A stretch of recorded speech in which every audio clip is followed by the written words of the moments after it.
It's been called the most precious liquid on Earth.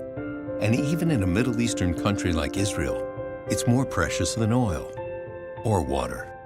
It's blood, the fluid that makes life possible, delivering oxygen and nutrients to the body, fighting infection, and launching the process of healing. And thanks to blood transfusions, it's now one of the biggest factors in people surviving once fatal injuries. So few things are as important to a nation's health as blood for medical emergencies, whether they're caused by everyday accidents or the acts of war and terrorism that Israelis face. Israel's blood supply is collected, safety tested, and distributed by Magaen Adom, which also serves as the country's ambulance service. Today, Magaen Adom supplies 97% of Israel's civilian blood and all the blood for the Israel Defense Forces. Magaen Adom's current blood center was built in 1987, when Israel needed to collect 175,000 units of blood to meet the needs of 4.4 million people. Just a few years later, however, the world order changed, reshaping the face of Israel. The Iron Curtain that prevented Jews from leaving the Soviet Union fell, enabling more than 1 million Russians to come to Israel, swelling the nation's population and stretching medical resources, including the blood supply. Today, Israel's population has surpassed 8.5 million people, and MDA needs to collect nearly 400,000 units of blood to meet demand, more than twice what it needed when the blood center was first built. By 2030, Israel's population is expected to reach 10 million, which will require more than 500,000 blood units. Israel needs a larger blood center and a larger facility to house Magaen Adom's growing cord blood program, where stem cells are stored for cutting-edge medical treatments around the world. But building a bigger blood center doesn't by itself address Israel's needs, and that became abundantly clear in November 2012. Israel's most belligerent enemies, Hezbollah in Lebanon and Hamas in the Gaza Strip, previously didn't have rockets sophisticated enough to reach Magaen Adom's blood center near Tel Aviv. But the Gaza rocket crisis of 2012 and a second war with Hamas in 2014 were game changers. Now Israel's enemies, both to the north and south, can hit any part of Israel, leaving millions of Israelis and the blood supply vulnerable. That's why Magaen Adom's new Marcus Blood Center will not only have a larger processing capacity, it will be secure from attack, reinforced with its most crucial services, such as blood processing and storage, underground and out of harm's way. This will ensure that Israeli civilians and soldiers have blood when they need it most, and it will enable the blood center to continue to operate in the midst of a crisis, to meet the needs of the country and ensure the survival of Israelis. To make this new blood center a reality, it's up to us, all of us. Together, we need to make it happen, because 8.5 million Israelis are counting on us.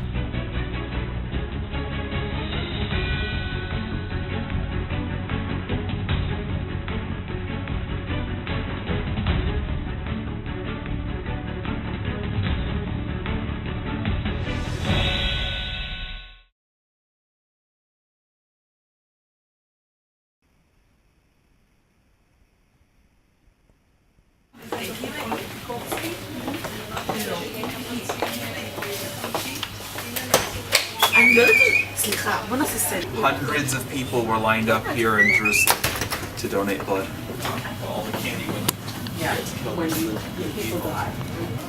Everything is barcoded from the beginning, so all of the units are able to be tracked. Okay. It's also important because whole blood can only last for 35 days, so it has to be moved out. It's not something you can use on a finite basis. And while Magaen Adom, what we say, is responsible for all of the blood services of the state of Israel, that's a lie. It's only 97%. Now, what you see here at the moment, there's only one gentleman who's donating, and he's doing pheresis, which is the process by which they separate the components of the blood, and he's donating only plasma right now. Okay. These beds are typically for donating of whole blood, which then is separated downstairs in the lab. blood donor rooms. There are several in the country where you can go into on a daily basis and donate blood. And go out, and there'll be as many as 30, 40 blood drives in community centers, schools, universities, offices, army bases, actually blood donation rooms like this operating in Haifa, Jerusalem, Tel Aviv, Beersheba, on a daily basis, and then other facilities open weekly, monthly. Adom is part of our partnership with our To make sure people who don't belong to groups where you know, if you come for, if you go to So paramedic scholarship, what's this? this is just some, this is not connected to the blood services specifically, but something that we as the American Friends of Magaen David fund through our donors, and this is a chronological listing of people who have given at least $5,000 toward a scholarship for training of paramedics.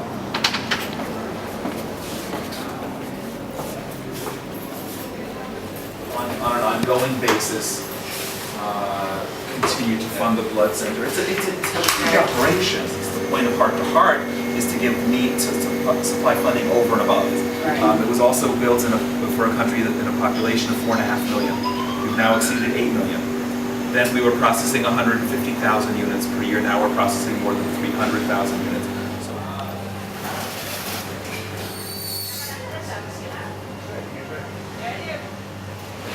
About 3,500 samples, which will show us a unit of umbilical cord blood would be. Now what's important is that it's free and public, so we're creating really a national blood bank for stem cells, first of all, that are not coming from an aborted fetus, but are coming from what would otherwise be a medical byproduct that you just probably dispose of. And what's also really incredible is because of the ingathering of the exiles, which I mean, this is really prophetic, you've got all these incredible genetic blends of Ashkenazi Jews from Russia whose kids are marrying Sephardi Jews from Yemen and Iraq and Morocco, and creating genetic blends that largely don't exist in the world. So what's happening here is we're creating an international blood bank that anyone, not just who's a Jew, but even Arabs, this would be the most sophisticated blood bank, cord blood bank in the Arab world. And there have been 32 units that have matched, most outside of the country. So we're actually saving lives from here going out. The goal, and you can ask Professor Shinar about this precisely, but her goal is to have at least 10,000 of these collected per year. Wow. 10,000 means 3 freezers. Each freezer is about $400,000. Oh, wow. Now, when Arnold was speaking in the car about how during times of escalation the equipment is moved down, this doesn't get moved. So this is the sitting duck of the sitting duck. We're like doubling the sanctification of life by taking from a live birth something that we would potentially throw away anyway, and now being able to use that to save another life. Right. How, what a miracle. It is, absolutely. What a miracle. They will extract certain things which are used as components of the blood. These are what you start using the skeleton. They can extract probably largely a 24/6 operation because there's blood coming in, there's blood collected all day. It comes in at the end of the night, they begin processing it in the morning, and they start that process over and over again. What's also interesting, it's Thursday, right? Right. So it's something unique that's happening today. It's actually even a little bit biblical. The same way that on Friday God gave the Jewish people in the desert 2 portions of manna, right? So we're not allowed to take it. So what's happening today is they're already giving 2 portions of blood to the nation's hospitals. Blood just came in. It's not that, and they're entering it into the system according to New York. So this is already go, and again, because it's platelets, they've harvested it based on the assumption that there's somebody who's going to need that very, very rare type of platelet. But basically here, you're looking at 2/3 of the country's blood supply. Wow. So what's happening here, you can see it's all coded like the blood type. Positive, and A. O. Now O is the most important because it's universal. Anyone who needs blood can receive O. So it's like calling in a lunch order. But this is the hospital source for blood. So you've got Ladiato Hospital that's got their order for the day. Meir Hospital, and all of the blood is collected here based on the needs, and it's dispatched by private vehicles, special vehicle that's authorized to take the blood, and then it goes out. With blood donations expecting in different locations from 30 to 50 units, 70 units, 40 units, and then it tracks when it was expected to come in, when it came in, and actually how many units of blood. Obviously this is low tech, and it's the beginning process, but they begin the tabulation. Here is Jerusalem, they expected 100 units at 7 o'clock and got 98 units at 7 o'clock. From the south. It's a beautiful facility inside, comfortable with TV screens, so you can go in and feel like you're... It has, what's also really cool about this, they keep learning. מה נשמע? ברוך השם, מה איתך? יש לך את המפתח, מוניקה? כן, בטח. זה זה? כן. So I'd like to come to an office or a synagogue. Israel's very informal. So, in the past, you could be donating blood here and having someone asking about their personal habits over here while donating blood, and that's very inappropriate, right? You don't need to be knowing about that. So the new blood mobiles were built with interview rooms, private rooms, so someone can come in. It should be private. Nobody needs to know what's going on, why someone may or may not be eligible to donate blood. And once they're eligible, the blood pressure and hemoglobin check is done here. They get on one of the 4 beds, they can watch a video. The objective is to try and get rid of the old ones and replace them with new ones. But it's... Oh my gosh. You want one of them open? No, because most of the blood drives, they actually go and bring equipment, unload in a facility, and then reload at the end. So these are the newer ones. This is an anonymous, I don't remember, I think I do know. Who was that? Doesn't matter who was the donor, but a donor from Chicago. These are the newer ones. Overriding. Magen David Adom, the Red Star of David, or the Red Shield of David, was actually founded in Israel in 1930 by volunteers, and it acted like the Red Cross of Israel. In 1950, the Israeli parliament, the Knesset, decided to make it a statutory organization, non-governmental, non-for-profit, and they gave us the responsibility for the 2 major tasks. One is to provide all the first aid and the pre-hospital care, meaning all the ambulances, services in the country, both basic life support and advanced life support. And the other is to provide blood for the whole population, to be the national blood services of Israel. As such, we are working in Israel to collect blood from volunteers. All the blood donors in Israel are volunteers. We do it from the north to the south. We bring the units to the blood services laboratory, where all the units are being processed to the different blood components, tested for different diseases that we know can be transmitted by transfusion, and then distributed to all the hospitals in Israel and to the army, to the Israel Defense Forces. Because unlike America, for example, or other countries, the IDF don't have or doesn't have a blood bank of their own. So we are supposed to provide blood to the army at all times. Fortunately, in peace times, there's no much need of blood in the army. And in war or in any kind of increasing tension in our area, of course, both hospitals and everybody else would need more blood. And it's our responsibility to provide it to all the patients in the country. In general, I think both in the pre-hospital care and the blood services, we are trying to really give the people of Israel the level of medicine that they can get in the most advanced country and more developed country in the world. And it's very hard to do in our area with our budget, with the problems that we have, with the needs of the country. Because Israel is always living in what we call in medicine acute and chronic. We have a chronic state of needs for the patient and needs of the medical system. And then we have to be prepared at any moment to face emergencies, say like an airplane crash or a train crash, or God forbid a terrorist attack. And we, MDA is the organization that need to be alert and to provide all these services immediately with no warning, of course, and to give it at the best level. So we don't want to cut on quality and quantity in case of emergencies.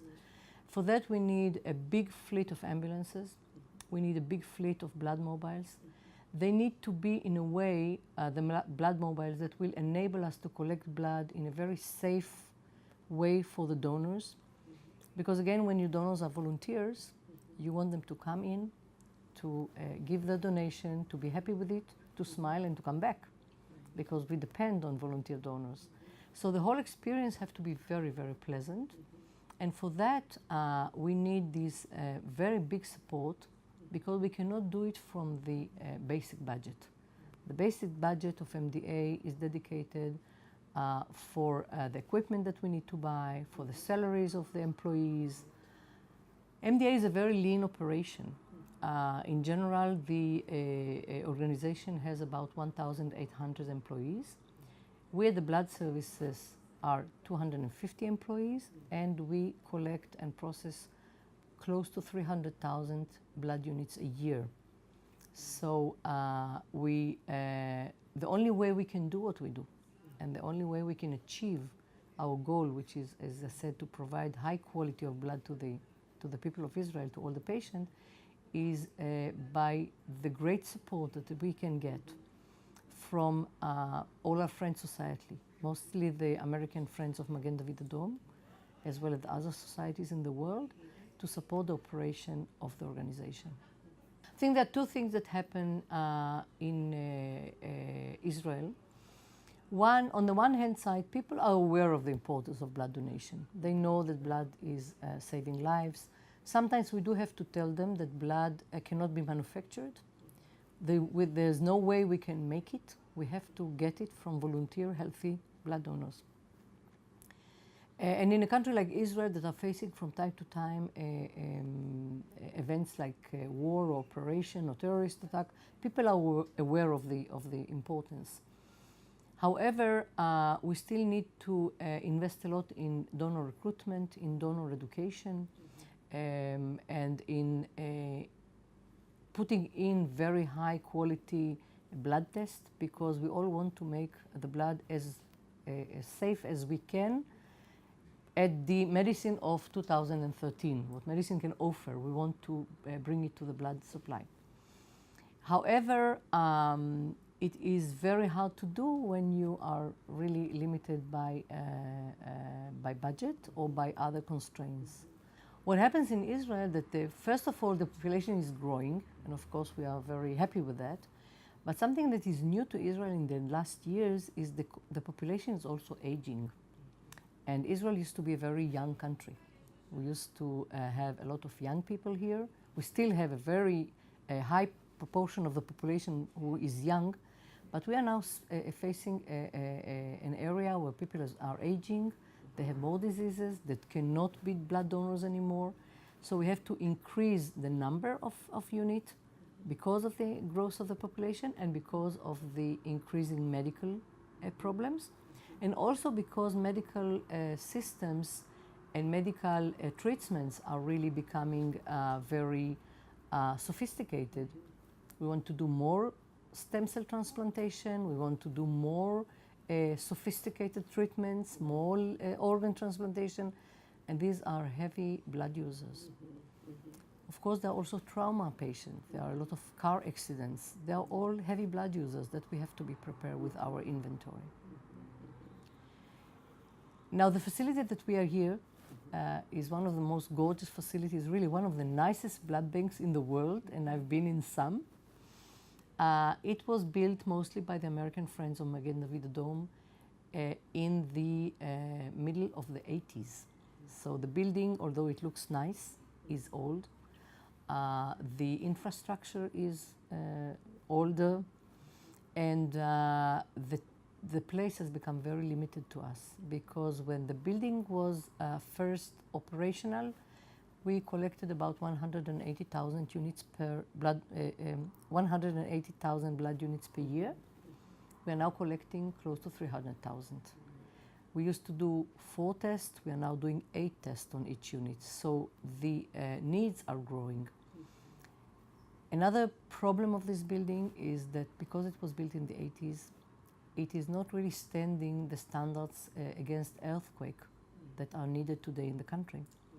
And I want to remind you that Israel is one of the places where the first earthquake is described in the Bible, in Sodom and Gomorrah. So we know that we are in an earthquake-prone area. And the third one is, of course, when this building was built, nobody even thought about the security that is needed, and that the fact that even Tel Aviv can be a target for missiles, both from the north and from the south. We have fantastic, gorgeous glass windows, a facility that cannot really be safe enough for the employees and for keeping the blood inventory. So our major goal now is to start a new facility, which is going to be bigger, which will enable us to process close to 500,000 of blood units, because it needs to take us, let's say, for another 15 to 20 years. That will be according to standards of safety and security. And this is one of the major goals that we are now trying to get some funds, more funds that are needed for such a facility. Israel is a country of immigration. It was built and it was founded, so people can come from all over the world. Jewish people will come here and they have a homeland that they can live in. During the year, we have experienced waves of immigration to the country. I think the biggest was in the early 90s, where about 1 million of people came from the previous Russia or Soviet Union, previous Soviet Union, and about 20% of the population came, or there was a 20% growth of the population in Israel in 91, which of course puts Israel in a position that it should be ready at any time to increase the medical system and the blood supply. We know that more people are coming, as I said, people are aging, families are growing. All this would put on us the need and the responsibility to provide blood for close to 500,000 units per year.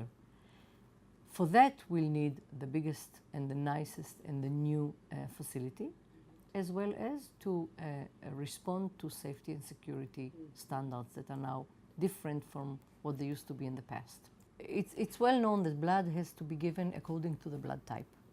So the blood type of the recipient and the blood of the unit has to match perfectly to really help the patient. Otherwise, there are going to be severe medical problems. Blood types is connected to genetics.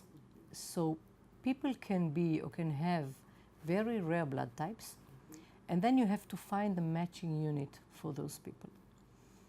Israel is a paradise for that, because as we talked about immigration, we have people coming from all over the country, all over the world, people that have different blood types. And among them, we sometimes find very, very rare blood types in our donors. But we also find very rare blood types in the patient, in the recipients. And there we are the organization that have to provide them with blood. So one of the stories that I think is the most interesting that we had in the last 2 years was a story of a patient. The patient was a terrorist that was actually wounded in one of our army operation, hospitalized in an Israeli hospital, got, of course, all the medical treatment needed, and then this patient needed transfusion. Turned out that this patient had a very, very rare blood type, that we only had 1 unit compatible with what he needs. And then we wanted to look at his family to see maybe one of his relatives would have the same blood type. but they all lived in the West Bank, in the territories. They are not in Israel, they are Arabs, Palestinians. So what we did with the help of the Palestinian Red Crescent, together with Magaen Adom, which are sister organization, we went to a checkpoint where we could go from the Israeli side. We had the Arab families coming from the other side. We collected the blood, we tested it. We found one matching unit in this family for this patient. And then, of course, blood typed all this family. For me, this is a story that says that blood has no boundaries. And when we need to help somebody, we would do all the efforts needed to help people in our area as well as people out of Israel. And it does happen because we do have some very rare blood types, and sometimes we would ship a rare blood unit to countries that Israel even have no diplomatic relation with. And we do it through our connection with the Red Cross. So we can really help people around the world and get help if we need it here. We are registered as the National Laboratory of Rare Blood, which is part of the National Blood Services of Magaen Adom. So we are registered among all the rare blood types laboratory in the world. So if one of us need a unit of a blood type that we don't have donors and we don't have it in our inventory, we would contact the International Laboratory for Rare Blood, which is in Bristol, England. And whoever needs it would submit a request, and they would either do the contact through them or we contact between us.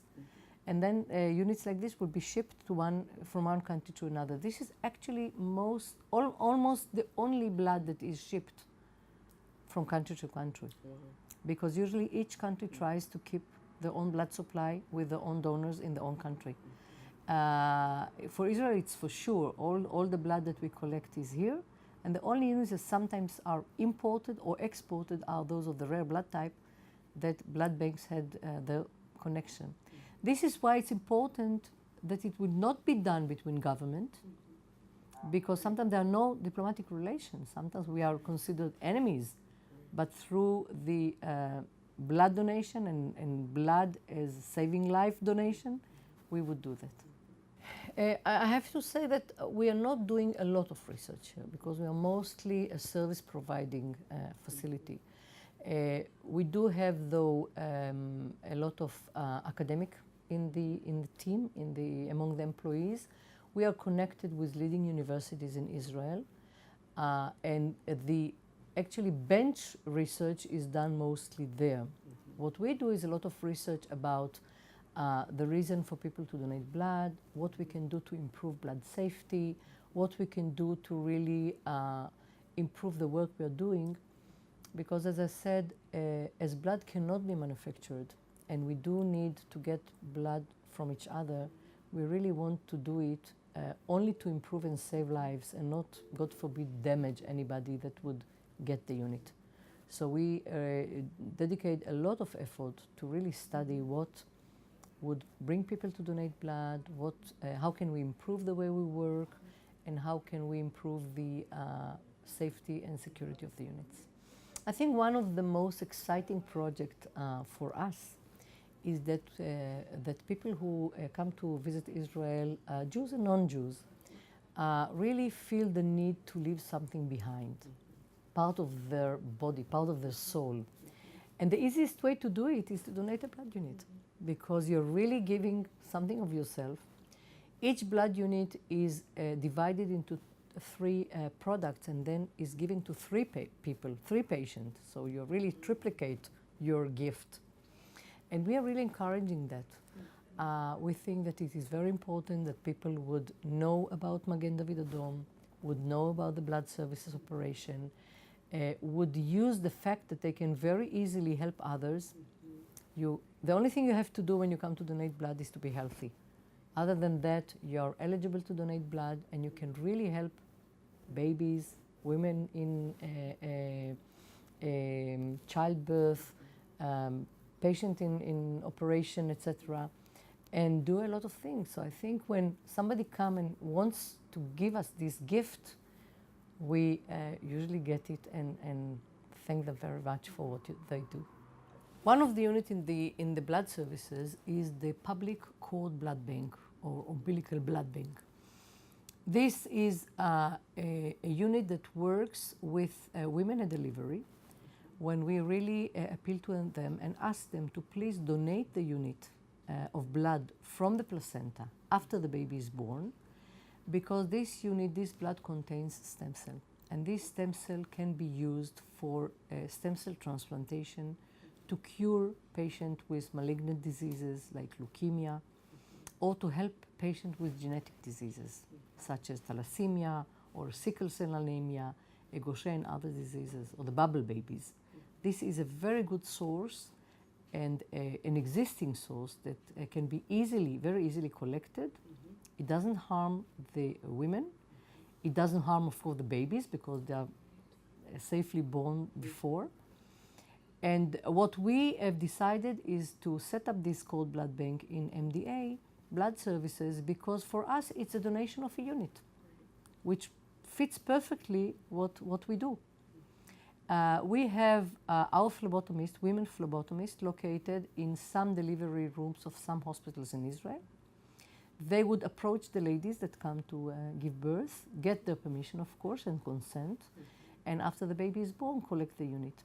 The unit will be tested. We'll see if we have enough cells to really use it for stem cell transplantation. And then we'll freeze it in special freezers at very, very low temperature and under liquid nitrogen. And these units are available for the whole world.